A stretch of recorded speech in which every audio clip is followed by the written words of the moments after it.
Alright, Red Faction, it's that time again. We have this week at Bungie for, well, 21st. So, with that all being said, I hope you guys had a good week so far. We have until Monday for the First Descendant. If you did not see the First Descendant gameplay, you really should. It's quite the fun game so far. But we're talking Destiny today. So, Destiny. Legendary shards being dismantled. How many Guardians did Crota's end? Crota's end's first challenge and master. PvP stuff. Checkmate. Improved trial weapon drops for wins. This week, the Jumpmaster campaign has landed. They're doing a special thing for veterans, which is really cool. I like it. Crafting shenanigans. What happened? As you guys know, over this past weekend, there was a big bug that for some reason led to some very weird things happening, like a Met having the fire rate of a shotgun, or not fire rate, the spread pattern of a shotgun. Grenade launchers having the same thing. It led to some really weird stuff that happened. Deterministic recoil. What is it and why is it so heckin' cool? Treasure Vault adventures await. We heard you wanted a Thorn catalyst. Pale Heart awaits. The team had a little bit too much fun with the new supers coming in the final shape. Lo-fi stuff with Eris, Prime Gaming updates, and Yeet the Small in the fun clip. So for those that don't know, on Tuesday, Bungie launched a veteran-focused campaign in partnership with Team Rubicon to showcase support for those who serve and help provide humanitarian aid to communities facing crisis. The campaign runs until the end of the season and features its own emote designed in collaboration with veteran Bungie employees called Jumpmaster. All profits for the emotes available now in the Eververse will split equally between the Bungie Foundation and Team Rubicon. So a special video for you guys talking about what you guys definitely go check out.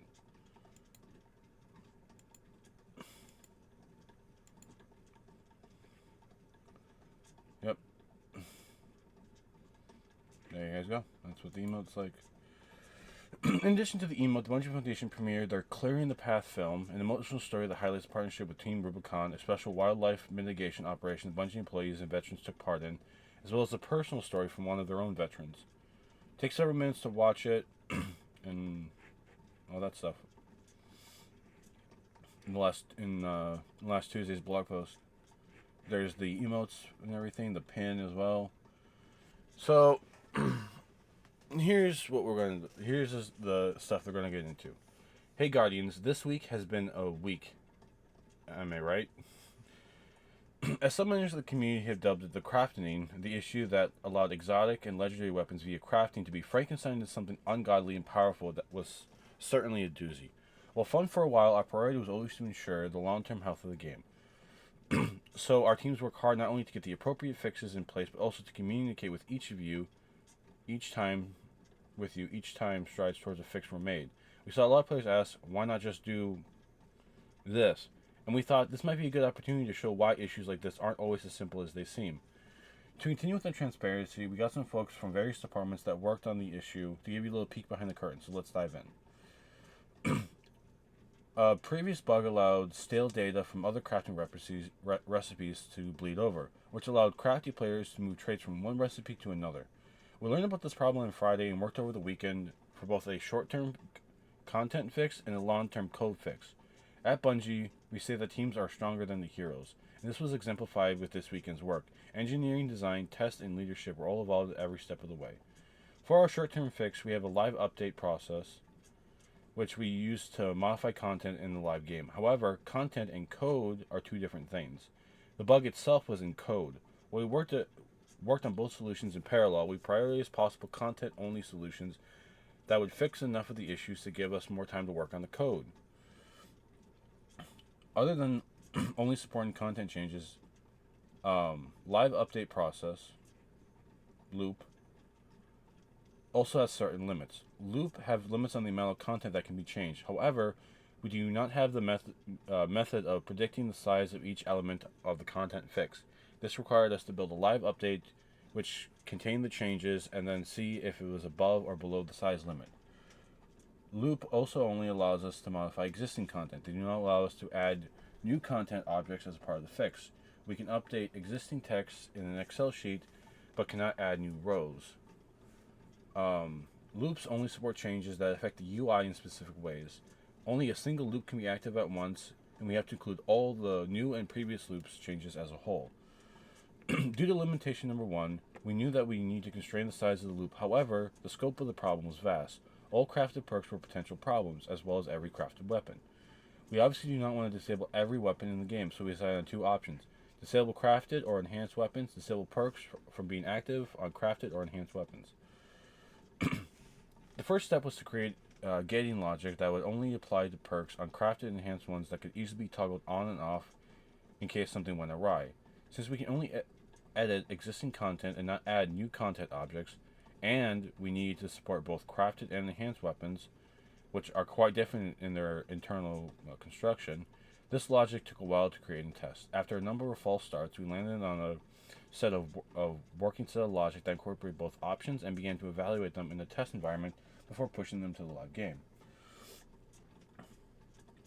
The first step was here we go. 1. Weapons that were equipped appeared to have be disabled in the UI, but some behaviors of the weapons were still active. We didn't have the time to test whether leaving those behaviors active was safe or not. There was also an unequip functionality for the existing items, which when we attempted to use and discovered something did not work, fixing this would require a code change, which loops do not support. With disabling and equipping weapons not being a viable path, we began investigating the second option, disabling the perks themselves. Again, we knew there were loop limits. We did not know if modifying old weapon perks would hit this limit, so we threw a Hail Mary and decided to gate every intrinsic and trait perk. We didn't look at the other perks like barrel sizes and magazines, since we did not consider them as much of a problem for the short term. When disabling the perks, we also set a tooltip behavior for the perks to appear to be disabled, so that players would see a visual indication in-game. As stated earlier, Loop does not support changes to modify the UI in certain ways, but we did not know this when we were building this loop. This loop intentionally failed early. We exceeded some size limits, some of which we only found out at the point of failure, and we failed to completely due to having to change and modify the UI. At this point, we had to start from scratch. To avoid a UI failure, we would simply not modify any existing visibility settings of the perks. Since we did not know how much we exceeded the loop limits, and we were running out of time of new attempts, we targeted a far more conservative scope of perks that we would gate. Among other issues with this approach, the main problem was, while we had examples of bad combinations of perks, we did not know all of them, and we did not have the time to gather more information. We knew we would miss more, and also knew that if we disabled the most popular perk combinations, players would simply move on to other combinations. We agreed that this was an acceptable risk, as it was not designed as the permanent fix. The limit perk disabling loop went fairly quickly. We already had gated logic, and were adding so much smaller scope of content. This loop was successful, and we were prepared to deploy this live on Sunday. Although it was an option to kick players from the game, when we applied this loop fix, we chose not to. While the loop deployment succeeded without major issues, we found that the weapons that players were already equipped still had the perks active in certain scenarios. We did not experience that our internal testing. We then did a rollout restart to get players out of this state. We considered that the loop was effective enough to let us concentrate and continue to help the team who was working on the code fix. For our code fix, this is how they broke it down. Okay, if you want to read all this, that's fine. I just like, what I'm liking here is I'm liking the transparency that we're getting from Bungie. I'm saying kind of what they have to do to fix all this, without going all into this whole big rigmarole. And I don't have the time to read all this. Deterministic recoil. What does it mean and how is it changing? We got senior design lead Chris Proctor here with an update on deterministic recoil and why players should definitely learn more about this change. But Bungie, why wasn't this included in the Season of Which Weapons preview article a few weeks back? That's a good question. We wanted to observe the system in the wild for a little bit and didn't want this information to get buried in patch notes or larger weapon balance updates. like the earlier weapon preview article. The full context is important to understand the course and the PvP implications of this, partly the predictability of weapon recoil with the particular system active. So let's dive into it, take it away, Proctor. Starting Season 22, all the following weapons with Season 22 or later watermark will have a deterministic recoil set up for them. Auto rifles, pulse rifles, scouts, submachine guns, sidearms, hand cannons, trace rifles, and machine guns. This includes all full auto weapons as well as burst and semi-auto primaries. These weapon recoil will, in a predictable way, have with sustained fire, allowing players to learn the patterns and compensate for them. You may have seen similar systems in other games, but our implementation is quite different because we release so many weapons this season and drive the gameplay via stats, most importantly in recoil direction and stability. The goal of the system is to make each weapon feel unique, with a recoil pattern that can be learned to a degree. This enables players to truly master weapons in a way that wasn't possible with the standard Destiny 2 recoil, with a fair amount of randomness in it. Note that the pattern update is very similar each time but not the same. Here's how it works. A weapon is set up with a few possible recoil patterns. With the weapon will always start with the first pattern most of the time. It will run through this recoil pattern if you don't stop firing for long enough to let the weapon recoil and accuracy reset completely. Occasionally, somewhere in the first half of the magazine, it will switch to another pattern. Each bullet fired has a small amount of randomness to it due to the accuracy cone, or error angle, placing the bullet somewhere in the radius around the target point.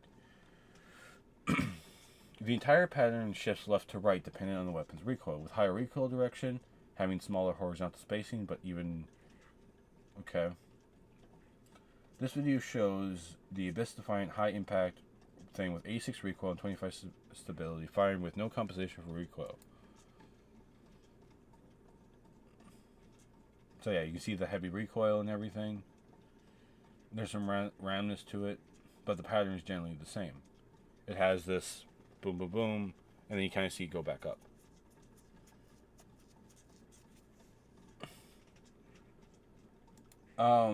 Questions. Why don't fusion rifles, shotguns, and snipers get this treatment? Fusion recoil isn't a big factor within the randomness of their apparent recoil patterns. They are more dependent on the accuracy cone growth. What we found is when we set this up on fusion rifles, you can't tell there's any predictability to the recoil because the accuracy places bullets so randomly. Shotguns have fixed pellet spreads, so technically it would function, but you won't be able to feel it in most cases. Making snipers recoil predictable isn't something we're comfortable doing at this point. It would likely make a follow-up shots too easy, and the accuracy cone growth doesn't have a large enough impact on snipers to feel safe. No. So, recoil only resets when you stop firing long enough for the weapon to fully settle. Okay. Firing an all-rifle acting murder doesn't cause any... Okay.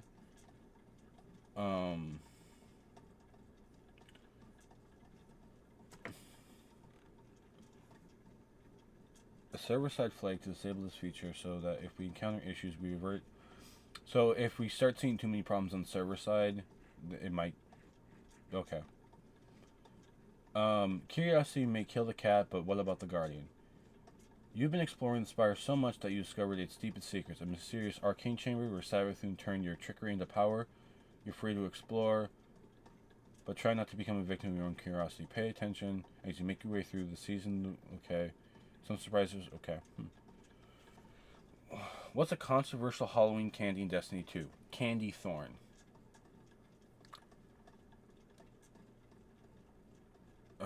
Wait a second. What? Look, you can admit it. Don't be shy. It's okay to say out loud that you enjoy the ever-loving Traveler out of going all full stabby stab with the recently added Monte Carlo Catalyst. We get it. We're not here to judge, but on the same side, have you considered Thorn for your loadout lately? Hold up. What? Oh. Thorn is arguably one of the most iconic exotic hand cannons in Destiny, so it makes sense that this bad boy is the next weapon up for a Catalyst in Season 23. And before you ask, no, you can't just stab people with it. Okay, so this is the Thorn's Catalyst. Grants bonus range and stability. Dealing a final blow or absorbing a remnant grants additional increased weapon range as well as increased mobility and handling. So that means, for people who are unaware, of this. Where the is my thorn? I'm going to need that. I'm going to grab this.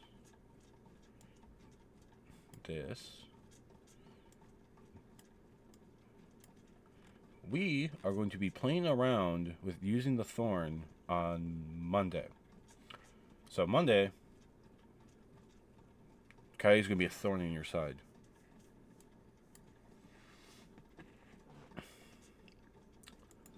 Okay, well, that's good. Thorn's getting a catalyst. Nice. So that means if I use it with Strand, Necrotic, dealing a final blow or absorbing a remnant grants additional. Okay. You also get increased mobility. Hunters, you're going to like this. Because I know how much you love freaking mobility. Warlocks, get ready because we're doing poison damage out there. And Titans, well, you have Necrochasm. Use that even more. Okay, yeah. Thorn gaining that, and it's more of a dealing with what gets bonus range and stability. I like that. I think that's cool. Bless your pale heart.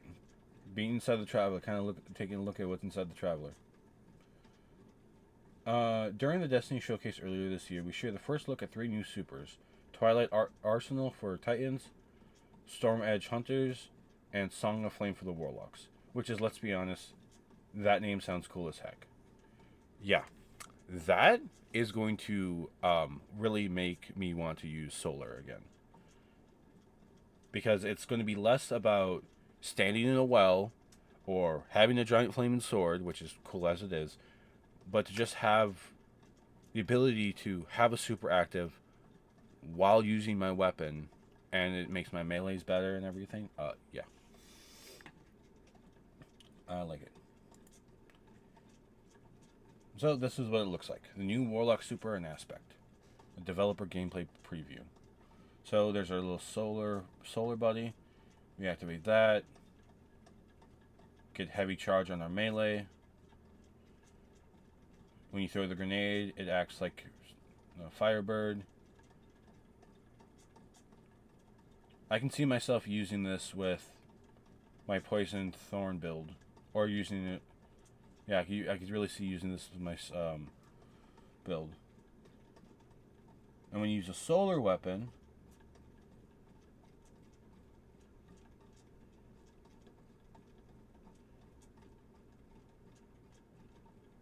Yeah, okay. I can definitely see me using this. I'd probably combine it with something else. They're using sun bracers. So they're kind of showing off what it looks like with that. I think that's sun bracers.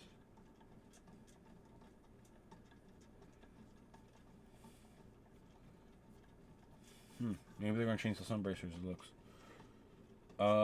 This is the new Hunter one, which is basically going to be old school Blade Dancer, but you teleport. Throw it, boom, there you go.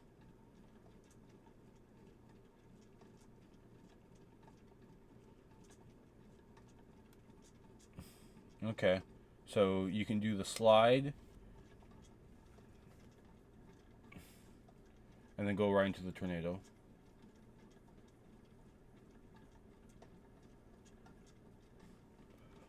That's going to lead to some very funny moments in PvP. I like how they're showing PvP and then they're showing the PvE. So I think that's cool.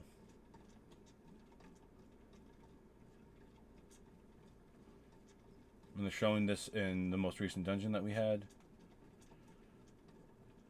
So that's cool. Now the new Titan one. You just basically throw giant void axes at people. So, throw an axe. Okay, so it's a one-off. It's not a roaming. Then it spawns 3 axes for you and your team. And you basically just run up on them. The new aspect allows you to just make like a bubble. A little pourable bubble. That's nice. That's gonna be cool. Lo-fi with Eris.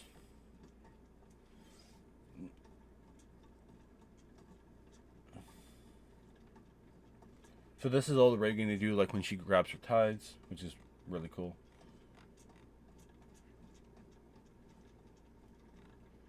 I love all the work that you get to see with all the behind the scenes of how they make stuff, which is really awesome. Prime Gaming stuff, if you haven't got your Twitch Prime, and you should use it on twitch.tv/quietcoyote. Join the Purple Faction, join the Order. Red Faction, you already know what you're doing, so. Yeet the small one. Find a little small one somehow randomly on the ground. You can pick it up.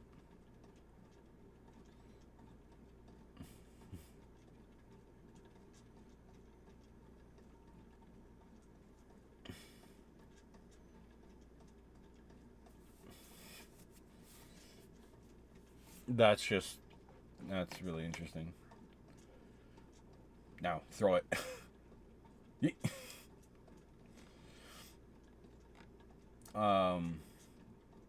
So with all the weapon stuff, they had to delay the launch of the Master Crota's End, but that should be released, whatever. Due to the effects of the... Oh! Very nice. So because of the weapon crafting stuff too, this week we're getting Igneous Hammer again and Jav 4. Oh, thank you, Bungie. Some known issues. Okay.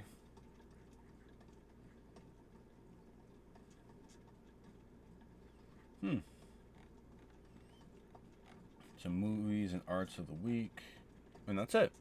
So, Monday is a Trials Day. I'm not going to be doing First Descendant. I'll probably do that as my weekend goes on, but definitely going to be doing Trials on Monday. Until my clan gets on to raid. If we're going to be raiding, I don't know yet. But, definitely going to do that because I want to get an Igneous Hammer. We're going to be doing Thorn and probably a shotgun because we've been seeing that's been how we've had to play lately due to all the sniper bull crap and all the crazy ass flinch that exists. So there's all that. So with that being said, Red Faction, I will see you the next time I have to upload a video, which will probably be this coming Tuesday, while we do more of the Hunter Story stuff. And I will see the Purple Faction, and I hope to see some of the Red Faction join up in there on Monday. That being said, guys, have a good one. Enjoy yourselves. And enjoy Jav 4 and Igneous Hammer coming back this weekend. See you on Monday.